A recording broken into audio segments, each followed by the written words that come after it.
άλλο θέμα, πολύ σημαντικό πραγματικά, και έμεινα έκπληκτος όταν ο κύριος Βασίλης Πιτσινής, ο οποίος είναι μαστολόγος από το Cambridge, που βρίσκεται όμως εδώ στην Αθήνα, έτσι, δηλαδή κλινική, βρίσκεται στην Αθήνα. Ναι, σωστά, πολύ σωστά. Πολύ σωστά. Μου φάνηκε λίγο περίεργο ότι μία στις 9 γυναίκες μπορεί να αντιμετωπίσει πρόβλημα όσον αφορά τον καρκίνο του μαστού. Ναι, ο λόγος που είμαστε εδώ, και ευχαριστώ πολύ που μου δώσετε την ευκαιρία, είναι βεβαίως να γνωρίσουμε ότι αυτό είναι η πραγματικότητα, αλλά επίσης να καταλάβουμε ότι τα πράγματα δεν είναι καθόλου άσχημα, μάλιστα είναι πολύ καλύτερα από κάθε άλλη φορά στην ιστορία μας. Ναι, όντως ο καρκίνος του μαστού είναι ο πιο συχνός καρκίνος στις γυναίκες και είναι και ο πιο γρήγορα αναπτυσσόμενος καρκίνος στις γυναίκες και στις δυτικές κοινωνίες, εκ των οποίων και εμείς με τον τρόπο ζωή μας αποτελούμε πια μέρος. Είναι 1 στις 9 γυναίκες στη διάρκεια της ζωής τους θα έχουν καρκίνο του μαστού. Στη Βρετανία είναι ακόμα πιο πολύ, είναι 1 στις 8 πλέον, και το 2024 θα είναι 1 στις 7. Αν και δεν έχουμε ακριβή στοιχεία για τη χώρα μας, για πολλά πράγματα, όχι γι' αυτό μόνο, με τον τρόπο ζωής μας που δεν διαφέρει σε τίποτα από τον τρόπο ζωής των αυτών των κοινωνιών, βρισκόνται στο ίδιο επίπεδο. Μάλιστα.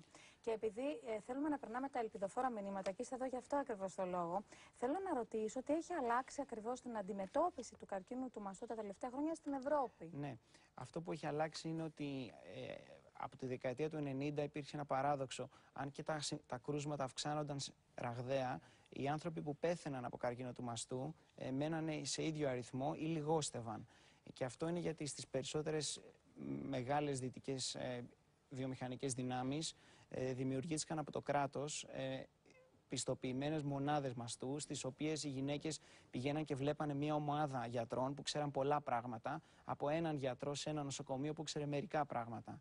Και αυτό άλλαξε δραστικά την αντιμετώπιση του καρκίνου, και στη Σκωτία, ας πούμε, που μετρήσανε την αλλαγή αυτή, πόσο επηρέασε η δημιουργία αυτών των οργανωμένων μονάδων, είδαν ότι οι κυρίες που επισκέφτηκαν με το πρόβλημά τους αυτές τις μονάδες ζούσαν κατά 20% πιο πολύ και υποτροπίαζαν κατά 60% λιγότερο από τις γυναίκες που επισκέφτηκαν έναν γιατρό σε ένα νοσοκομείο.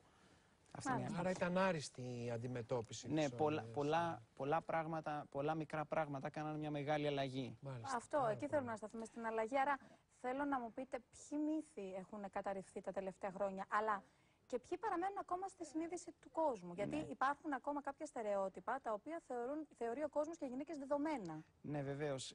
Συνήθως οι μύθοι διατηρούνται λόγω κάποιων συμφερόντων.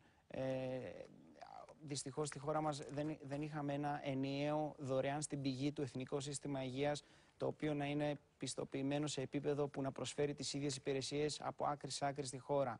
Άρα οι κυρίες που είχαν πρόβλημα δεν μπορούσαν να έχουν ένα σημείο αναφοράς ότι αν αυτό που θα κάνουν είναι σωστό για την ασθένειά τους. Επίσης, ο ιδιωτικός τομέας στη χώρα μας έχει παντελή έλλειψη κεντρικού ελέγχου, που σημαίνει ότι υπάρχουν πάρα πολύ καλά στοιχεία και υπάρχουν και πολύ κακά στοιχεία, τα οποία όμως αφήνονται στην τύχη τους. Γι' αυτό το λόγο διατηρήθηκαν μύθοι όπως, ας πούμε, ότι πότε πρέπει να κάνει μια γυναίκα μαστογραφία. Για πείτε μας αυτό, που οι περισσότερες... Στις περισσότερες δυτικές κοινωνίες, τα προληπτικά προγράμματα ελέγχου των δυτικών κοινωνιών είναι κάθε 2 χρόνια, μετά τα 40 ή τα 50, ανάλογα με τη χώρα. Στη χώρα μας είναι όποτε επιλέξει ο γιατρός της. Αν ο γιατρός επιλέξει να είναι κάθε μέρα, που λέει ο λόγος, ή κάθε μήνα, ή ποτέ, τότε δεν έχει η γυναίκα ένα εθνικό ενιαίο προληπτικό πρόγραμμα να αναφερθεί. Το σωστό πότε είναι? Το σωστό είναι κάθε 2 χρόνια. Γιατί ο καρκίνος του μαστού είναι ένας αργά αναπτυσσόμενος καρκίνος. Και αν ο προληπτικός έλεγχος γίνεται σωστά, κάθε 2 χρόνια ξέρουμε από κλινική έρευνα είναι η μέγιστη ωφέλεια με το μικρότερο κόστος και ακτινοβολία, οτιδήποτε άλλο εμπεριέχει ο προληπτικός έλεγχος με τη μαστογραφία.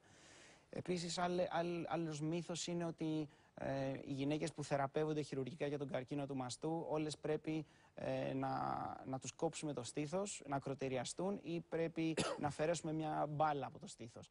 Δεν ισχύει αυτό. Αυτά τα πράγματα έχουν εκλείψει. Όλες οι γυναίκες οι οποίες χρειάζονται μαστεκτομή μπαίνουν ολόκληρες και βγαίνουν ολόκληρες από το χειρουργείο. Σε όλες τις κυρίες προσφέρουμε άμεση αποκατάσταση.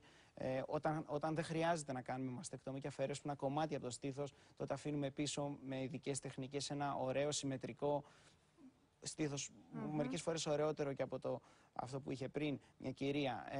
Άλλος μύθος, ας πούμε, ο οποίος είναι ότι όλες οι κυρίες οι οποίες έχουν καρκίνο του μαστού πρέπει όλες να κάνουν χημειοθεραπεία ή όλες πρέπει να κάνουν ορμονοθεραπεία, πράγμα που δεν ισχύει. Ανάλογα με έχουμε υπολογιστικά μοντέλα που έχουμε λάβει υπόψη μας όλες τις κυρίες που είχαν παλιά καρκίνο του μαστού και κάθε περίπτωση είναι ξεχωριστή και δίνουμε την ωφέλεια που έχει κάθε γυναίκα ανάλογα με την περίπτωση και τα ιδιαίτερα χαρακτηριστικά της. Οι περισσότεροι μύθοι είναι όταν ένα θέμα υγείας από επιστημονικό γίνεται ή συναισθηματικό ή οικονομικό. Ή ψυχοσωματικό. Ναι. Ας πούμε είχαμε μια κυρία που ήρθε στην κλινική μας η οποία επειδή το πρόγραμμα της τράπεζας έλεγε ότι έχει μια δωρεάν μαστογραφία, ήθελε να κάνει προληπτική μαστογραφία στα 27 χρόνια.